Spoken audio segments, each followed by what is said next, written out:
जय श्री राम। योगेश अनंत कालिका सभी सुनने वालों को प्यार भरा नमस्कार। मित्रों, अगर मेरा कंटेंट आपको अच्छा लगता है तो लाइक शेयर सब्सक्राइब ज़रूर करें। और एक करबद्ध प्रार्थना है कि भाई साहब, हम सिर्फ 100-150 अब बचे हैं जो मेरे श्रोते हैं। मैं आपसे एक पर्सनल रिक्वेस्ट कर रहा हूँ कि भाई आप लाइक करो, क्योंकि लाइक करने से एल्गोरिथम में हम यूट्यूब पे बने रहेंगे। अगर यही सिलसिला चलता रहा तो एक दिन हमारा चैनल उतर जाएगा। जो नए आने वाले और इतिहास के प्रेमी जो है, भले 15, 20, 25 होंगे, उस मुझे संख्या में कोई प्रॉब्लम नहीं है, लेकिन वो इतिहास से वंचित हो जाएंगे जो उन्हें मालूम होना चाहिए। तो मेरी एक छोटी सी प्रार्थना है, जितने भी आप 100-150 लोग सुनते हो, देखते हो, बस वो लाइक का बटन ज़रूर दबाएं। हाँ, आपको अगर कोई शिकायत है तो मुझसे ज़रूर कहिए। 3-4 जगह पे लोगों की कंप्लेन भी मुझे सुननी मिली है। मैं ज़रूर सुधारने की कोशिश करूँगा भाई। सुधरा तो मरते दम तक सुधरा जा सकता है, तो मैं क्यों नहीं सुधरूंगा। ज़रूर मैं कोशिश करूँगा। लेकिन यार, इतनी मेरी एक छोटी सी प्रार्थना आपसे है कि वो लाइक एक बारी 30-35 लाइक अगर हर एक एपिसोड को मिलते हैं ना मित्रों, तो एल्गोरिथम में वो मेरा जो वीडियो है वो कहीं ऊपर चला जाता है। तो बस इतनी छोटी सी प्रार्थना है, इतनी रिक्वेस्ट है, वो कर लो। आगे बढ़ते हैं। 2 सितंबर 1760, 2 सितंबर को एक भाऊ का पत्र है। उससे स्पष्ट हो जाता है कि अगर अब्दाली के साथ भाऊ की संधि होती और वो अधिकतर भाऊ के पक्ष में अगर होती तो भाऊ को संधि से कोई प्रॉब्लम नहीं थी, भाऊ को संधि मान्य थी। अब हम देखते हैं 2 मुख्य कारण जिस कारणों से संधि नहीं हो सकी। एक, अब्दाली के राज्य की सीमा। अब अब्दाली अपनी सीमा पंजाब के सरहिंद तक बढ़ाना चाहता था, वो सरहिंद तक आगे आना चाहता था। तो उसे अटक तक रोकने के लिए भाऊ की मांग थी, क्योंकि भाऊ उसे अटक के आगे नहीं आने देना चाहता था। दूसरा, वजीरी और बख्शीगिरी, ये 2 महत्वपूर्ण जो पद होते हैं वो अब्दाली अपने पक्ष के लिए चाहता था। जाहिर है भाऊ का उसको विरोध था। हाँ, आगे चल के भाऊ के मन में ये जरूर दिखता है, क्योंकि पत्र में उसने लिखा, मैंने बताया भी आपको, कि शुजा के वजीरी के बारे में वो कई कबार अनुकूल दिखता है, लेकिन बख्शीगिरी और वो भी नजीब को ना भाऊ नजीब को बख्शीगिरी देने के लिए कतई राजी नहीं होने वाला था। और अगर अब्दाली की ये शर्तें मान लेते तो मराठों का पूरे उत्तर भारत से जो दबाव मराठों ने बनाया था वो नष्ट होने के आसार थे।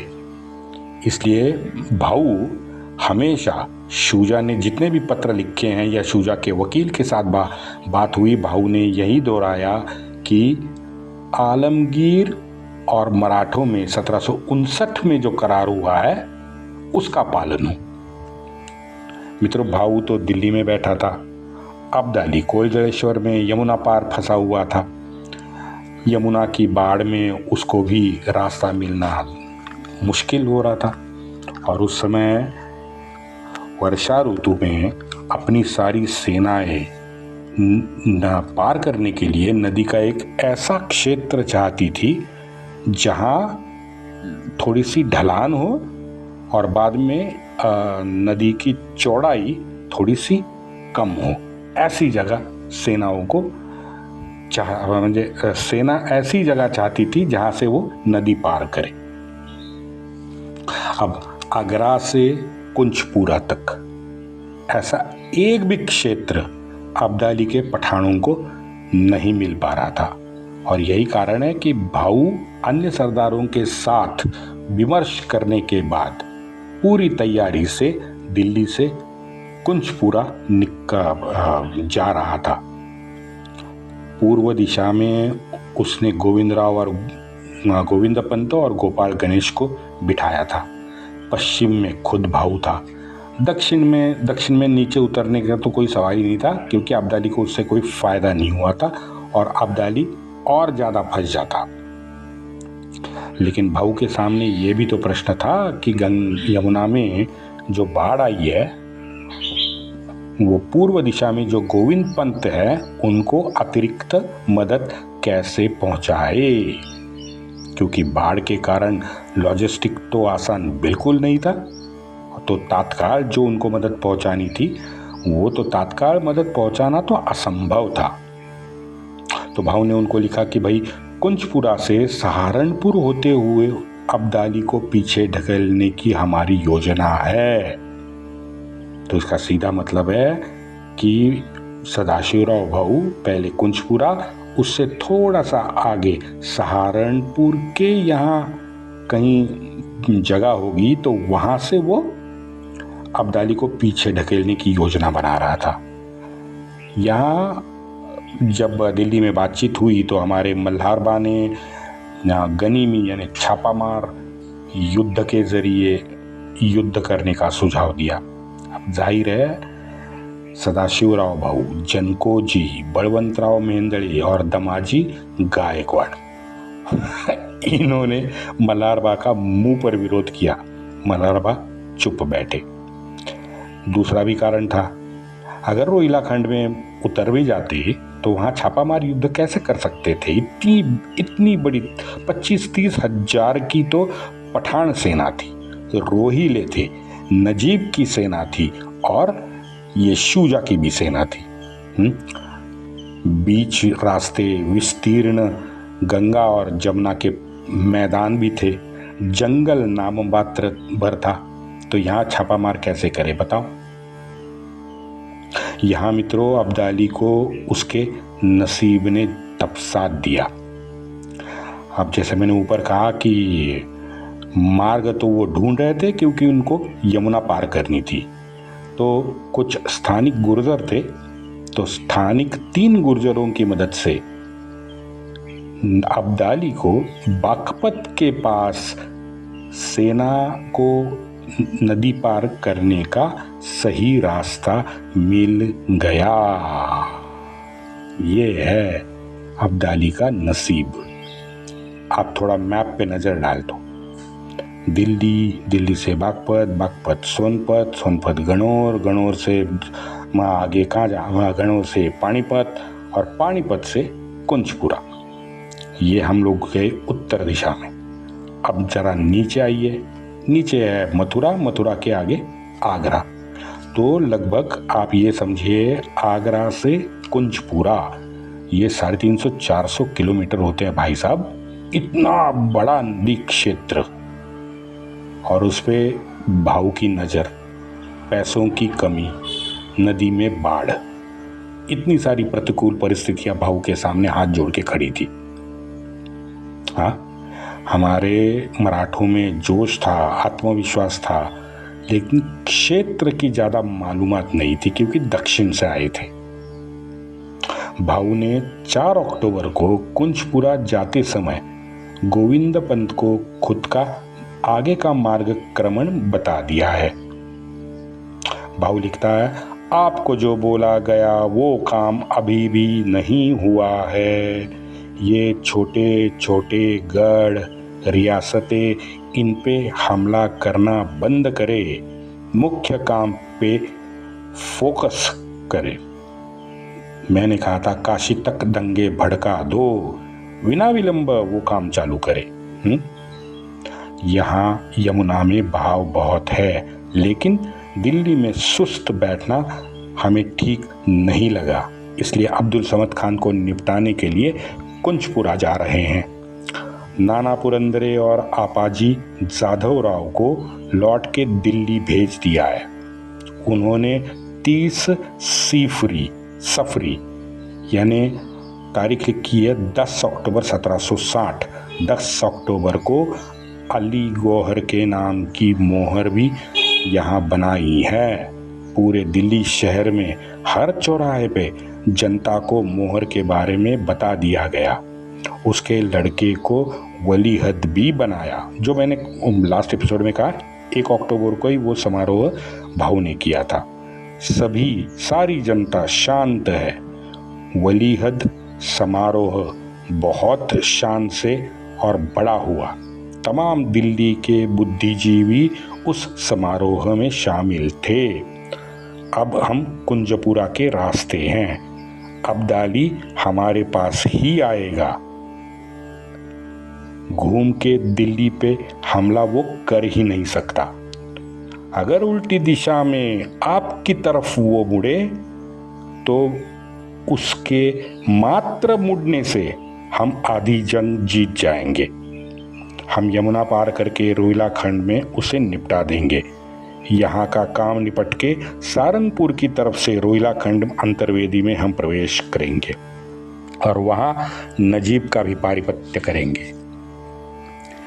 इस तरह आगे अब्दाली से हम 2 हाथ कर सकते हैं।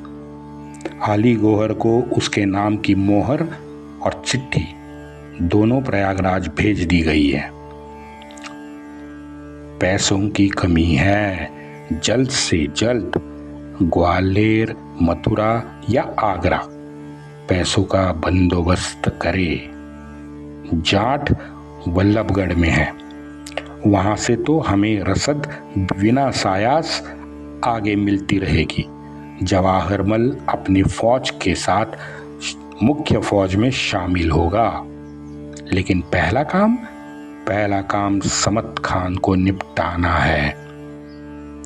अब्दाली अगर यहाँ यमुना पार करेगा तो हम तो हेड ऑन लेंगे, अच्छा है, हाँ?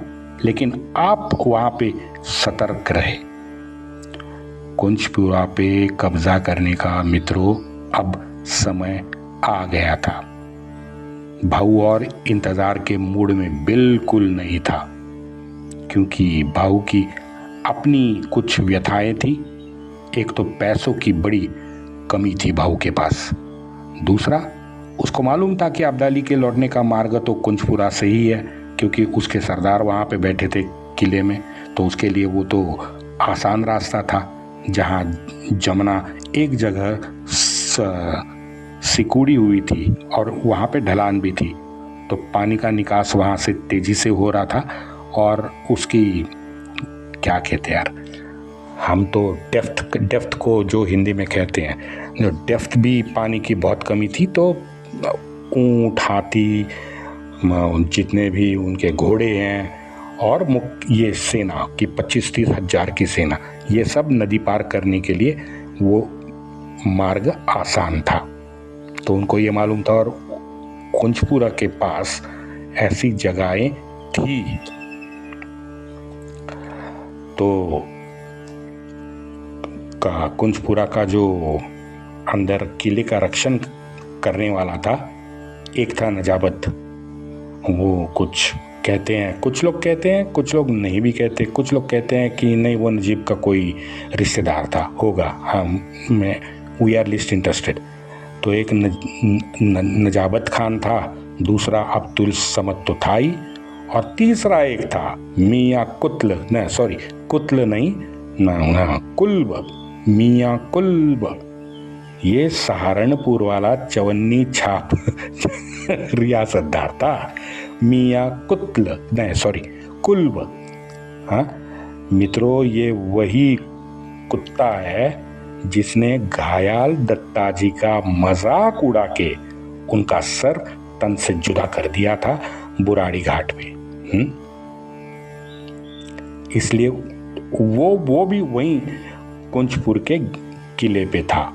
और सबसे महत्वपूर्ण, भाऊ को कुंजपुरा से भरपूर मात्रा में लूट मिलने की आशा थी, जो सच था। मित्रों, भाऊ के पत्र से यह साफ होता है कि पूर्व में जिन 2 चीज़ों पे जाटों का विरोध था, वो विरोध होने के बावजूद जाठों ने पानीपत के दौरान उस अभियान में मराठों को निरंतर मदद की है। कई जगह परोक्ष की, कई जगह प्रत्यक्ष भी उनकी मदद हुई है। तो ये कुछ ये जाट और पंजाब यूनिवर्सिटी के कुछ लेख मैंने पढ़े, तो ये उनका कल्पना विलास है कि जाट मराठों से नाराज हो गए थे। ना ना ना ना ना। हाँ, ये ठीक है कि भाई दिल्ली की सुरक्षा व्यवस्था जाटों को पूरी तौर पे चाहिए थी, सच बात है, लेकिन वो भाऊ ने अमान्य कर दी थी। दूसरा, दीवाने आम में जो चांदी की परत भाऊ ने तुड़वाई थी, उसके विरोध में जाट थे। वो तो जाहिर विरोध जाटों ने किया था। परंतु सूरजमल जी एक सनातन वीर योद्धा थे।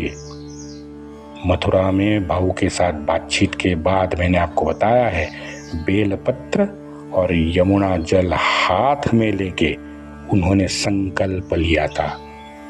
वो इन धर्मांध जानवरों जैसे नहीं थे जो स्वार्थ के आगे अपने माँ बाप को भी बेच देते हैं। अच्छा, उस मथुरा के बैठक में जो सूरजमल जी और भाऊ बैठे थे, उस वार्तालाप में भाऊ ने जाटों का जो पिछला जो कुछ पकाया था, 4-5 साल का था तकरीबन, वो सारा बकाया भाऊ ने माफ कर दिया था, जिससे सूरजमल को भी बड़ी राहत मिली थी। ये हमें नकारना नहीं चाहिए। और मित्रों, ये शपथ लेने से और अपने दिए हुए जो वादे थे उस पे जाट पानीपत की पूरी अभियान में 100% खरे उतरे हैं। 1760 में भले दिल्ली की सुरक्षा उन्हें नहीं मिली हो, लेकिन उनके मन में उन्होंने संकल्प तो लिया था दिल्ली की सुरक्षा व्यवस्था अपने हाथ लेने का, दिल्ली काबिज करने का। तो वो जाटों का संकल्प जाटों ने 1764 में जाके पूरा किया, जहाँ सूरजमल जी की जाट सेना ने पठानों को कहीं का नहीं छोड़ा है। ज़्यादा नहीं बोलूँगा, आगे वो पूरा का पूरा एपिसोड मैं आपको सुनाने ही वाला हूँ। मित्रों, सूरजमल जी एक अत्यंत बुद्धिमान व्यक्ति हमें लगते हैं। बताता हूँ क्यों। क्योंकि आप उनकी जीवन काल देखो, उनका इतिहास देखो। उन्होंने जीतने का जब आत्मविश्वास था और प्रचंड था, वो सारी लड़ाइयाँ, लगभग अपने जीवन काल में 80 लड़ाइयाँ उन्होंने लड़ी, वो सारी की सारी सूरजमल ने जीती है। लेकिन जहाँ उन्हें हार की शक्यता लगी, 1% भी लगी हो, उन्होंने तुरंत संधि कर ली है या वो तटस्थ बने रहे हैं। क्या दर्शाता है? ये अत्यंत प्रगल्भ, विवेकपूर्ण, धीर गंभीर, अपने विचारों पे अटल रहने वाला व्यक्तिमत्व सूरजमल जी का था। सूरजमल जी को मेरे कोटि कोटि प्रणाम।